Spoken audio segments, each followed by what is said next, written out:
Sound of Lover, this is Pacific Waves from RNZ Pacific. I'm Susana Suisuiki. Coming up, Samoa's Prime Minister supports call for easier access to New Zealand for Pacific citizens. Also, people just being snatched from their home, taken to the detention centre.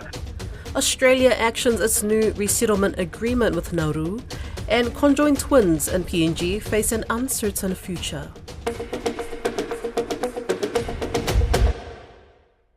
A former New Zealand National Party MP has gained the support of Samoa's Prime Minister, calling on the New Zealand government to grant some Pacific citizens a 3-month visa upon arrival. Arthur Anai launched a petition earlier in the year with the hopes of securing 1 million signatures. He met with La'auli Ale Malietoa Polotai Schmidt this week, who said he supports any initiative that benefits Samoan families. I spoke with Anai and began by asking him how many people have signed on so far. We've got over 37,000 right now and climbing. That's quite far off from the 1 million that you were aiming for, right? Absolutely. We've had a lot of problems with gathering stuff. We talked about this back in the end of February, and I said we could get 1 million. And I can tell you this much, we have more than 1 million as far as people that are interested in it. The problem is the trying to get it all together. We started off with trying to get the forms filled out. The logistics just didn't work for us. And then in the end, we tried the QR code system. The first QR code, for some reason, didn't operate, and we took a long time to find that out.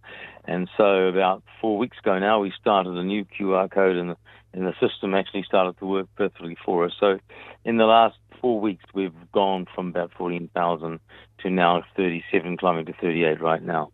I know that you met with Samoa Prime Minister La'auli, who's backing your petition, and he did confirm that he will raise the topic with Christopher Luxon.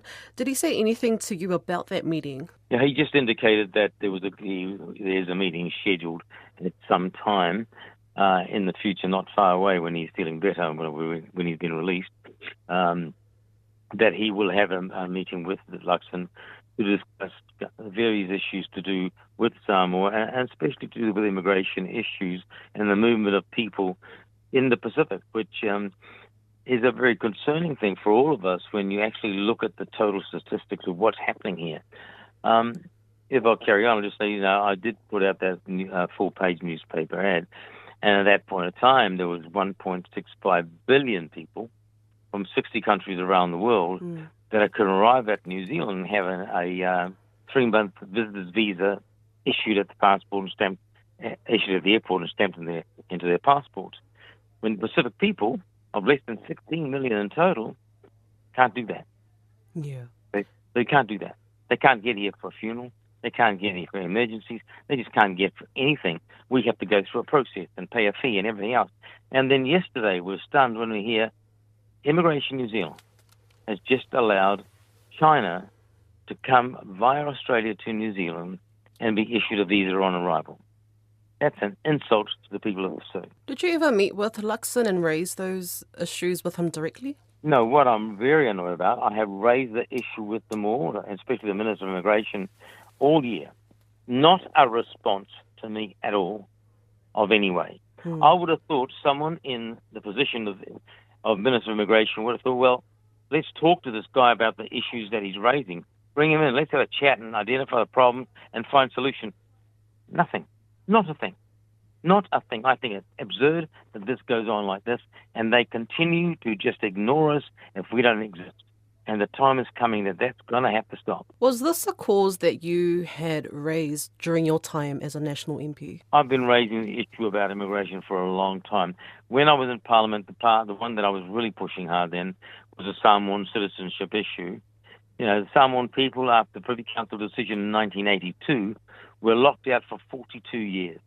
42 years waiting for a decision by New Zealand's highest court to be delivered. That's what we had to wait for. It took me, personally, 27 years battling it until we finally got justice last year. I know that you met with other Pacific leaders, such as Fiji's Prime Minister Rambuka. Were you able to gain the support from other Pacific leaders for your petition? Yes. The 16 nations of the Pacific Nation, leaders are all supporting this. They've all said this has to be sorted out. I've talked to them and they're backing it. And so, this is not something that is just me or the people of Samoa. This is our total Pacific nations, our cousins of the Pacific. For me, this is something for all the Pacific people. We can no longer be treated this way at all. Look, I said in a letter to the minister, I said, just close your eyes and wear the shoes of a Pacific person. First of all, you've got the message. Your mother's died. Your father's died. Or your brother or sister's died. Or your child has died. And you can't get to the funeral. How would you like to face that? No response from her. No response at all. Nothing. They don't give a damn about the problems we're having in the Pacific. And I'm getting to the stage where I've just had enough of it. But I've told them in my life, whatever, I won't give up on this. Yeah. If I drop dead tomorrow, I tell you what, the young Pacific generation is going to pick this up, and they'll be more vigorous than I am in asking for justice. Earlier in our conversation, you touched on the Samoa citizenship, and that was something that Green Party MP Tiano Tuyono was managed to push through. Is there an opportunity for you to work together with him to make sure your 3-month visa arrangement is pushed further? Yeah, look, what happened, as I said, back in 1999, I started this whole thing working towards this, and I was thankful that Tiano picked up through a private member's bill, which opened the door again for us to go back and get it through. And we fought hard on this one, and everybody got behind this. And what was good about it, what was sad about it, first of all, when we got the first reading, National Party rejected this completely, as they usually do. They weren't aware that ACT and New Zealand First were going to support us. And when that happened, we got it past the first reading. We went to the second reading. For the first time, they had heard the views of the Samoan people themselves, right? First time. And after that, National had to stand together with everybody and pass this through. So we finally got that through. However, at this point of time, even though the Privy Council decision was very clear that any woman born after the 1st of January 1949, married to someone born between 23 and 24, got the same entitlement. The Minister of Internal Affairs refuses to accept that, and that's the issue we're still battling on. What's your response to those who are critical of the 3-month visa arrangement? I know that we spoke to an immigration advisor earlier in the year who said that Pacific Islanders have a high risk of overstaying in New Zealand. Absolutely. This has been the weapon that the New Zealand immigration have used on the Pacific people continuously forever and a day, right? Now let's just go back. Let's go back to the 1970s dawn raid. And that was an ugly scene of New Zealand's history, where they targeted only the Pacific people, only the Pacific people, right? You'll recall all that. But what happened? When research was finally done, just over 25% of overstayers in New Zealand at that time were Pacific people. The other 70% plus were all from around the world and were not even touched in any way at all. That eventually led to the apology from Jacinda Ardern as Prime Minister at the time. Today, my argument is the same figures stand. 25% plus maybe Pacific Islanders. 75% plus are people from around the world who now have these privileges. Now, you've got to ask yourself this question. New Zealand is the second home for the Pacific people. The bulk of our populations are here. New Zealand came here in the late 40s to build this country when we went through an industrial expansion. New Zealand stood alongside, the Pacific people stood alongside New Zealand in the time of war. The Pacific people have put New Zealand at center stage in many things around the world. Why do they continue to discriminate, against us when their argument of an overstay situation is unfair? And I have said on this issue, this is how tough it is to protect them and ourselves. If we get the 3-month visa on arrival, anybody who overstays without an application in the system for extension will be deported immediately for 10 years. And everybody says that's pretty harsh. Well, I'm saying this. I don't need one person to stop the whole thing again for everybody, because that's what they will do. So being tough should tell people, don't try it. It won't work for you. And the Pacific families in New Zealand have to be part of that as well. But the other side of the coin is this. I've always said overstaying has been the direct problem that's been created by Immigration New Zealand themselves.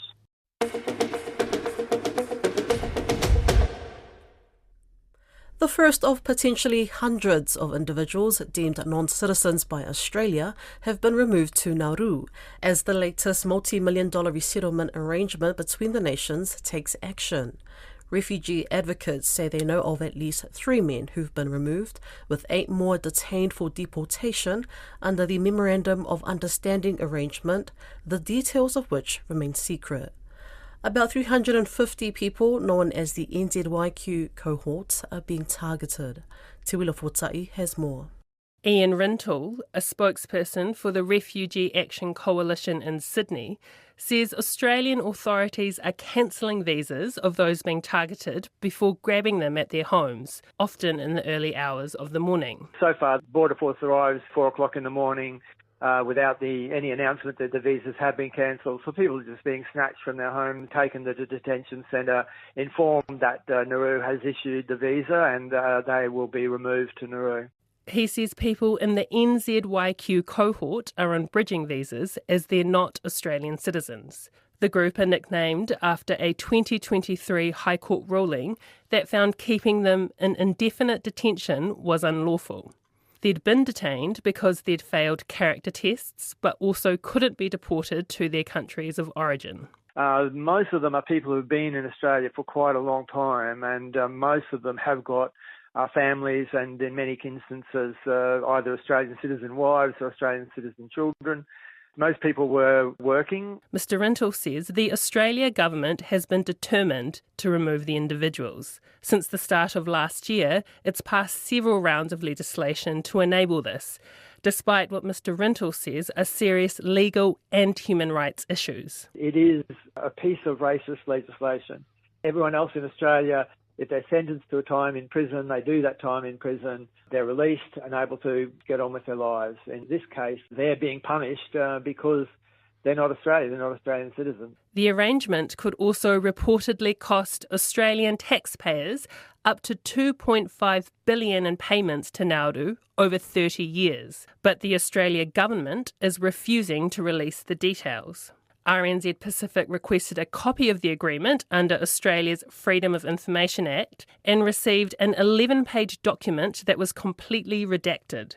Graham Tom at the Refugee Council of Australia says it's not good enough. How much is going to actually support these individuals? How much is going to support ongoing needs of the people on Nauru? Where is this money going? And it's an extraordinary amount of money, and I think absolutely the Australian taxpayers should have a right to see what this agreement is all about. A spokesperson from the Department of Home Affairs said releasing the Memorandum of Understanding would adversely impact Australia's ability to maintain good working relations with Nauru.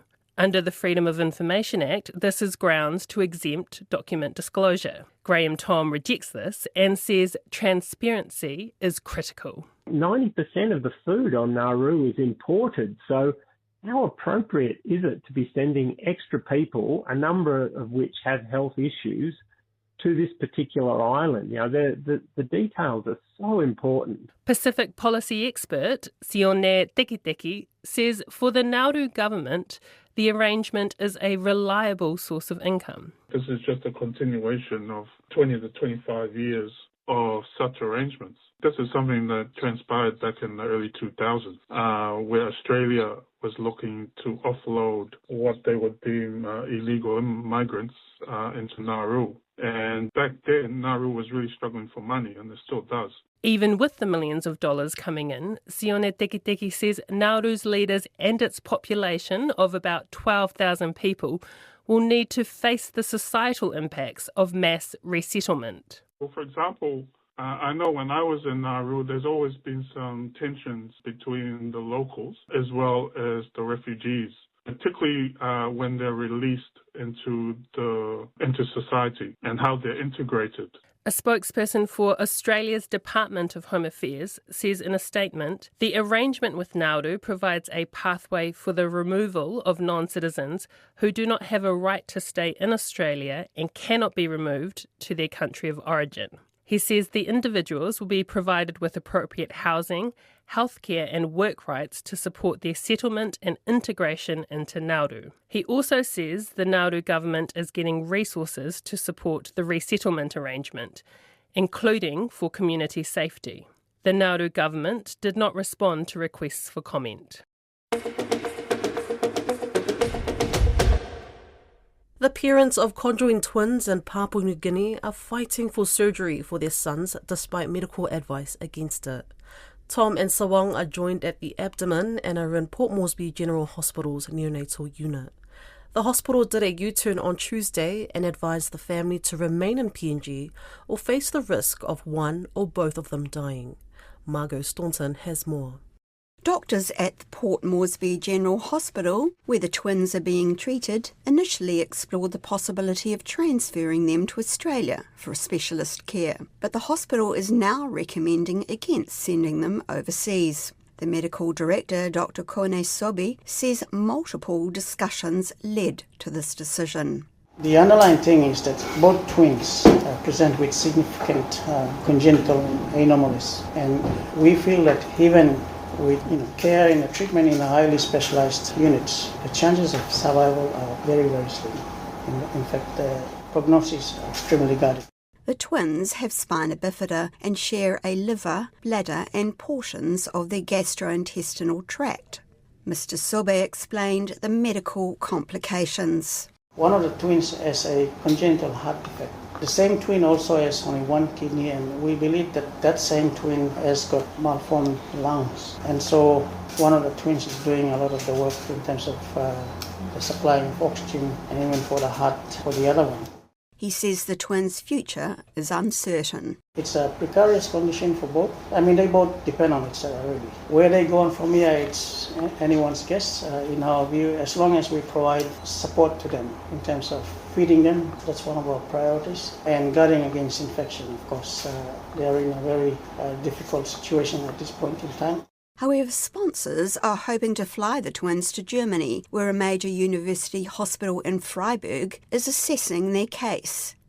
Air New Guinea has offered to fly them as far as Singapore, but another airline willing to take them to Germany has to be found. Jürgen Ruh, the helicopter pilot and sponsor who initially flew the newborns to Port Moresby, says the parents are desperate to do the right thing. They are just trusting that something will happen for their children. They're looking forward of some care in a better facility, and they're also aware that one or both could be lost during an operation, but they just feel that at least we tried. He says the twins have so far battled the odds. The children are doing well. They've got minimal support like supplementary oxygen. They're being fed. And considering that the children are not on life support and they've lived for 1 month, they have a will to live and they will continue living. He added that he was optimistic that surgery in Germany would go ahead. Once the hospital issues the paperwork that they are accepting the patients, that will be presented to the German embassy in Manila, who will then issue the visas. I can't really tell you how long it will take. I hope it's minimum time. We don't have much time on the side because the smaller twin has got a heart defect and he needs neonatal open heart surgery. Doctors in PNG say they are not stopping anyone from taking on the case, but they must be prepared to deal with the risks. That's Pacific Waves for today. For all episodes, head over to rnz.co.nz/Pacific. We're also on Spotify, Apple and iHeartRadio. From myself and the RNZ Pacific team, tō whā soifua.